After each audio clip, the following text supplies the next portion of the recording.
Olá, minhas crianças, tudo bom com vocês? Como é que vocês estão?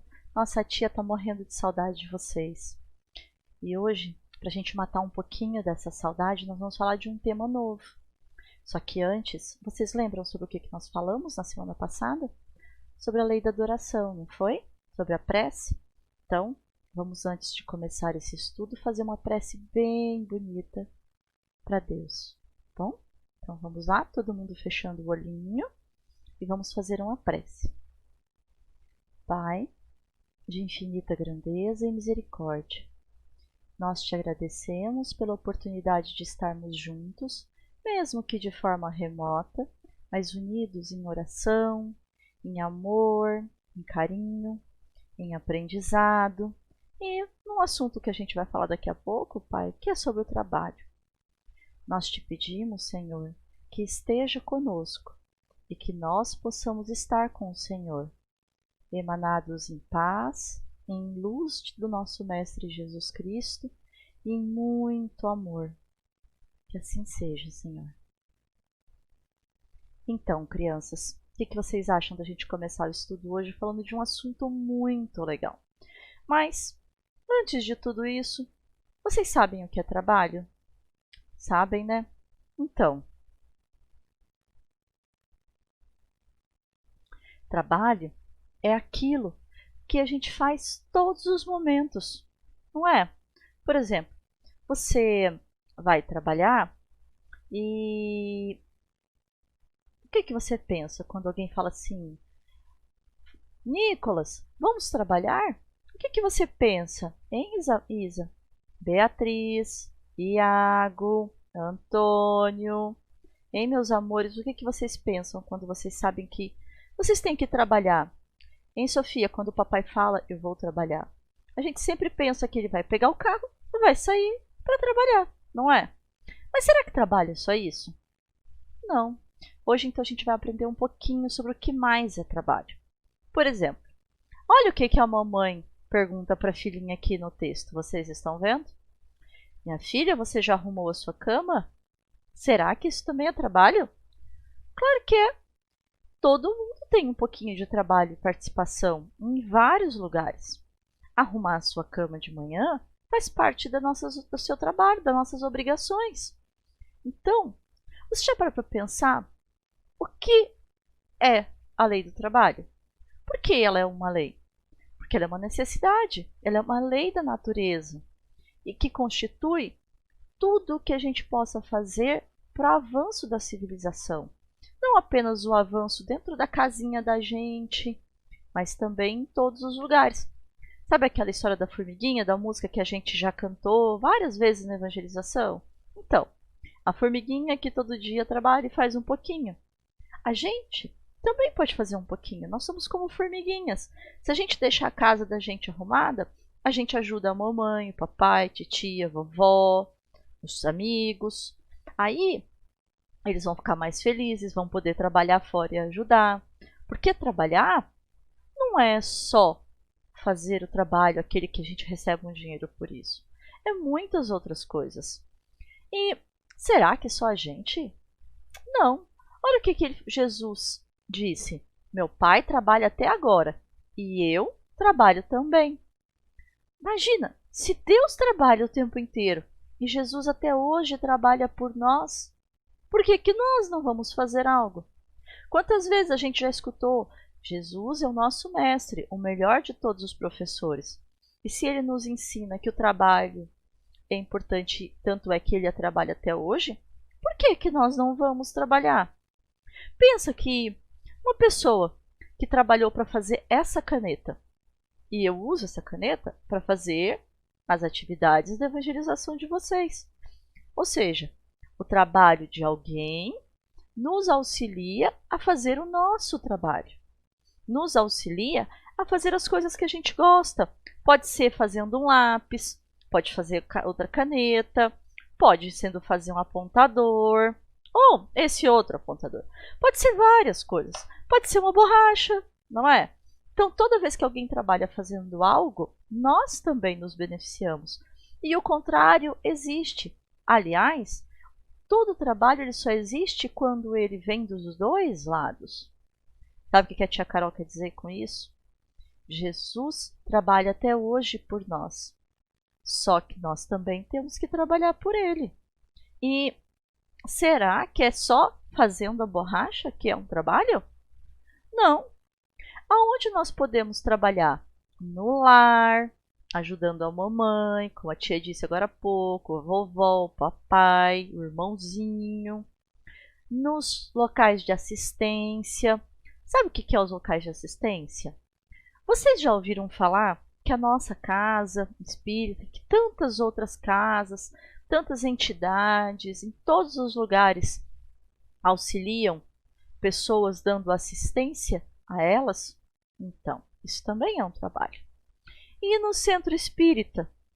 Quantas vezes, antes do lanche, a tia Carol fala assim para vocês: olha, não quero ver copo jogado no chão. Então, o que é isso? Quando a tia diz não deixe o copo no chão, também é um trabalho, porque você tomou o seu suco, você vai jogar o seu copinho no lixo para evitar que sobrecarregue as pessoas. Então, se todo mundo faz a sua parte na casa espírita, a gente vai ter sempre uma casa limpa, organizada, aconchegante para receber a gente ou nas palestras, ou nos estudos que os papais vão, ou aquelas pessoas que vão nos visitar na casa espírita de vez em quando. Então, isso também faz parte do nosso trabalho. É por isso que é importante, crianças, a gente sempre colaborar na casa. Então, quando a gente voltar, que se Deus quiser vai ser logo, porque nós estamos morrendo de saudade da casa espírita, a gente vai ter que colaborar. Então, vocês vão se lembrar do que eu estou falando? Tenho certeza que sim.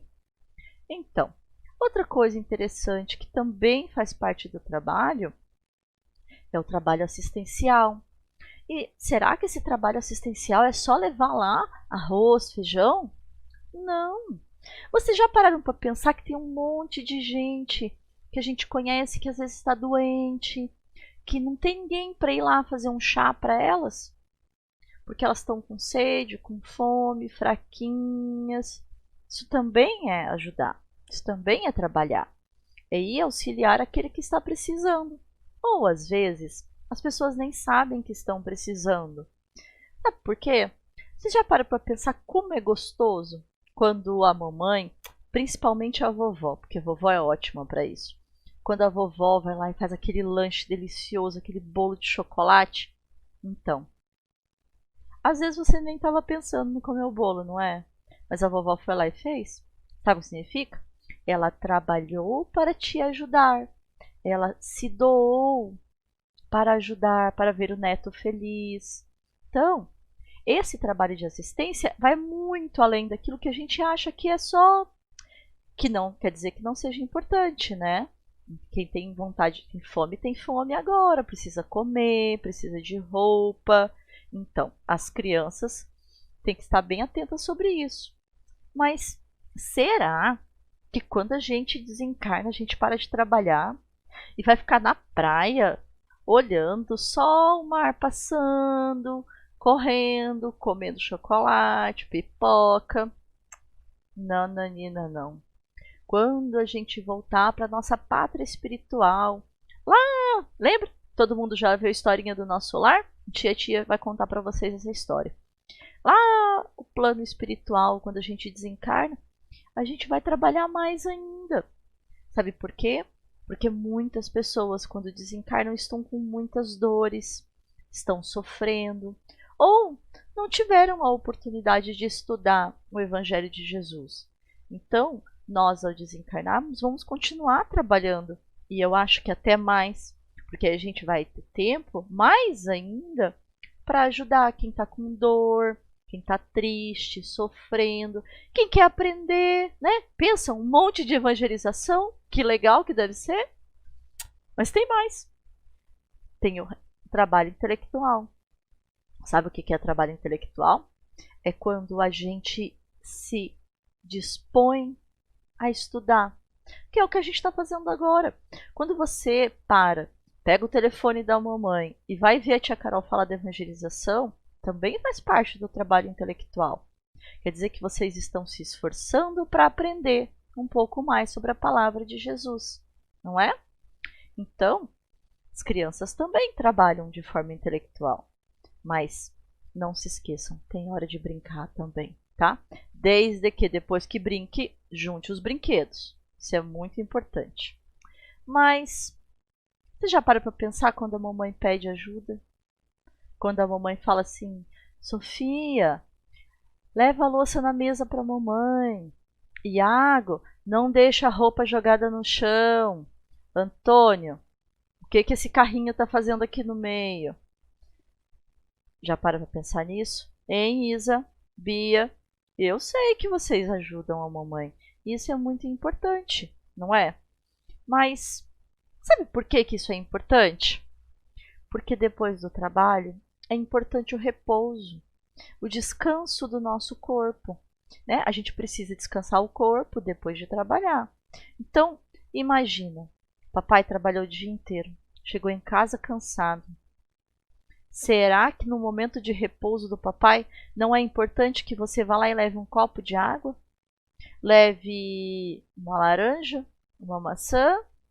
Então, isso também é trabalhar. Isso também é cooperar, né? Principalmente com o lar da gente. Nunca se esqueçam, meus amores, que o lar é a principal escola que a gente tem, né? É em casa que a gente aprende a ser misericordioso, ser amoroso, ser paciente, ser trabalhador, estudioso, não é? Então, as primeiras pessoas com quem a gente tem que exercitar a lei do trabalho são com nossos familiares, principalmente porque eles fazem isso conosco todos os dias, não fazem? Então, é bom a gente refletir sobre isso.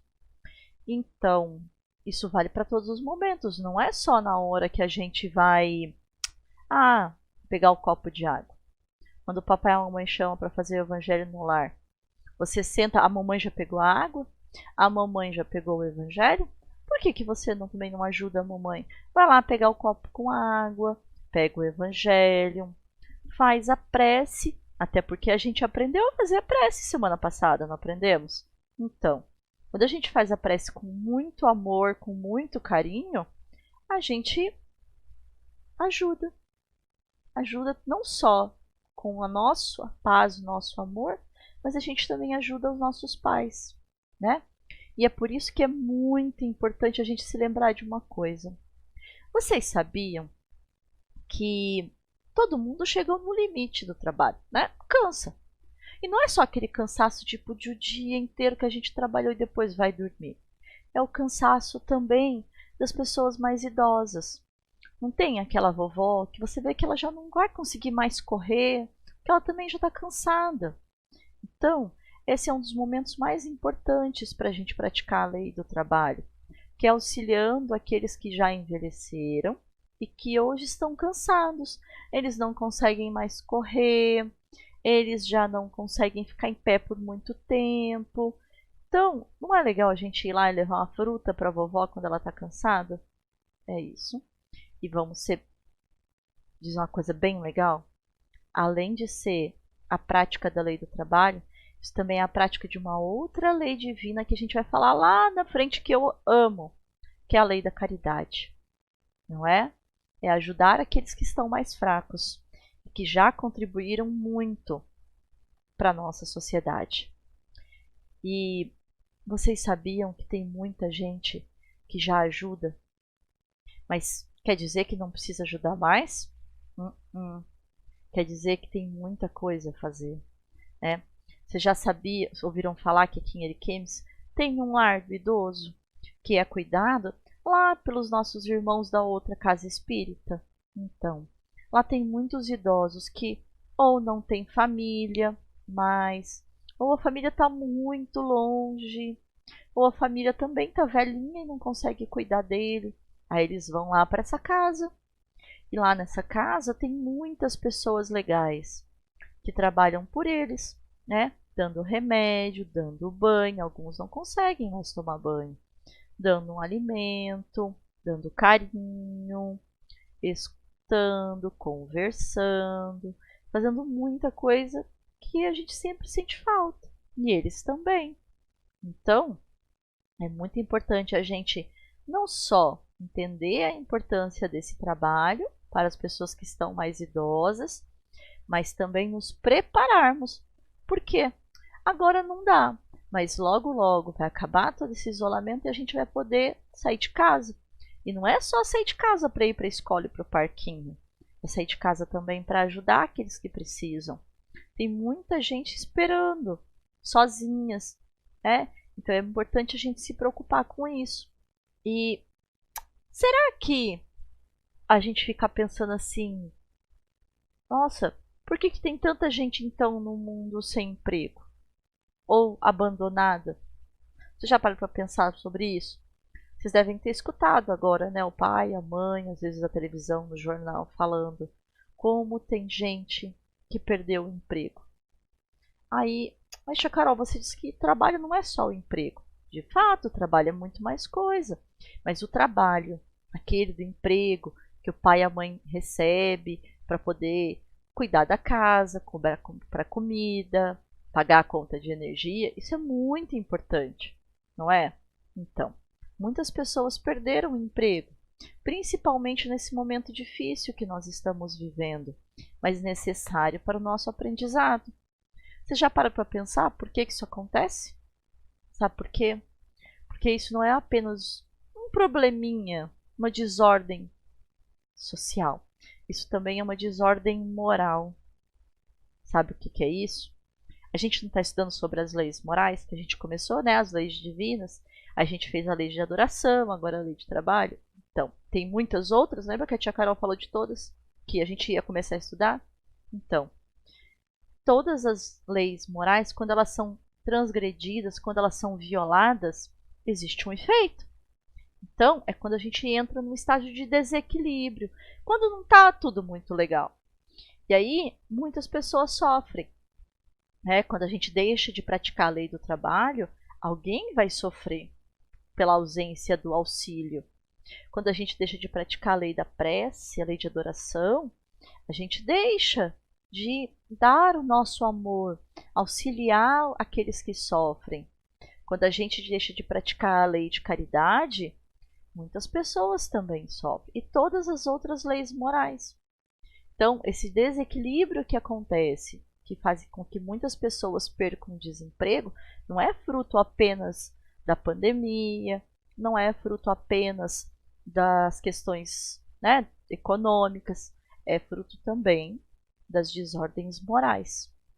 Então é muito importante a gente pensar o quanto a nossa atitude em relação ao respeito das leis morais impacta na vida de todos. Então hoje é isso. Daqui a pouco vai ficar um vídeo agora para vocês assistirem. E eu quero dizer que eu estou morrendo de saudade de vocês. E que nas minhas preces eu peço para que logo, logo a gente possa estar reunidos novamente. Lá na casa espírita, nos lanches que a gente faz depois da evangelização, nas músicas. Que saudade da gente ficar cantando Dona Morte, a Cigarra e a Formiga, né? Eu tô com saudade, vocês também. Então, um beijo. Um abraço bem apertado da tia Carol. E que os espíritos de luz cuidem de vocês. Bom? Qualquer coisa é só pedir para o papai ou para a mamãe, ligar para a tia Carol, que eu falo com vocês. Tá bom? Um beijo. A necessidade do esforço. Conta-se que no princípio da vida terrestre, o alimento das criaturas era encontrado com oferta da divina providência em toda parte. Em troca de tanta bondade, o Pai Celeste rogava aos corações mais esforço no aperfeiçoamento da vida. O povo, no entanto, observando que tudo lhe vinha de graça, começou a menosprezar o serviço. O mato inútil cresceu tanto que invadia as casas, onde toda a gente se punha a comer e dormir. Ninguém desejava aprender a ler. A ferrugem, o lixo e o mofo apareciam em todos os lugares. Animais, como cães, que colaboram na vigilância, e aves, como os urubus que auxiliam nas obras de limpeza eram mais prestativos que os homens. Vendo que ninguém queria corresponder à confiança divina, o Pai Celestial mandou retirar as facilidades existentes, determinando que os habitantes da terra se esforçassem na conquista da própria manutenção. Desde esse tempo, o ar e a água, o sol e as flores, a claridade das estrelas e o luar continuaram gratuitos para o povo. Mas o trabalho forçado da alimentação passou a vigorar como sendo uma lei para todos. Porque, lutando para sustentar-se, o homem melhora a terra, limpa a habitação, aprende a ser sábio e garante o progresso. Deus dá tudo: o solo, a chuva, o calor, o vento, o adubo e a orientação constituem dádivas dele à terra, que povoamos e que devemos aprimorar. Mas o preparo do pão de cada dia, através do nosso próprio suor e da nossa própria diligência, é obrigação comum a todos, a fim de que não olvidemos o nosso divino dever de servir incessantemente em busca da perfeição.